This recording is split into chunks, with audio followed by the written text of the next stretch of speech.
Chicken സാഫ്സും chicken ഷ്വാനും അതും ഇതും ജാഗിരിയും ജീങ്കിരിയും ഭയങ്കരമായിട്ടുള്ള ആർഭാടങ്ങളും സ്വർണ്ണക്കടയിൽ 30,800 രൂപയാണ്. 30,800 അല്ല 3 ലക്ഷം ആയാലും എന്താ അവിടെ മുഴുവൻ തിരക്കണ മുസ്ലിങ്ങളാണ്.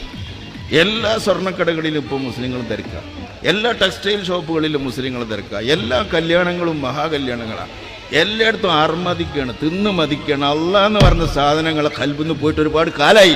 അതിന് അള്ളാഹു ഇറക്കിയ ഒരു ശിക്ഷയാണെന്നും കൂടി മനസ്സിലാക്കിയാൽ മതി. വെറും നരേന്ദ്രമോദിനെ മാത്രം പറഞ്ഞിട്ട് സ്ഥലം വിടണ്ട. വെറും നരേന്ദ്രമോദിയുടെ മാത്രമല്ല, ഇതുപോലുള്ള സമുദായങ്ങളെ അഹങ്കാരികളെ അള്ളാഹു നശിപ്പിച്ചിട്ടുണ്ട്. മുസ്ലിം കമ്മ്യൂണിറ്റി ചിന്തിക്കാത്തവരാണ് മഹാഭൂരിപക്ഷം. ഇതുപോലൊരു ബ്ലൈൻഡ്നെസ് ഉള്ളവർ വേണമെന്ന്, ഇങ്ങനെ ദുർവ്യയം ചെയ്യുന്നവർ വേറെ ആരുമില്ല. എവിടെയെങ്കിലും ഒന്ന് പോയി വന്നു വിചാരിച്ച് ഇച്ചിരി പൈസ ഉണ്ടായാൽ അത് നാട്ടുകാരെ കാണിക്കാൻ വേണ്ടി ആകാശം മുട്ടി നിൽക്കുന്ന ബംഗ്ലാവ് ഉണ്ടാക്കുക, അവിടെ ഭയങ്കര സൗകര്യങ്ങൾ ഉണ്ടാക്കുക, കല്യാണം നടത്തിയിട്ട് എൻ്റെ കല്യാണം എൻ്റെ കല്യാണം.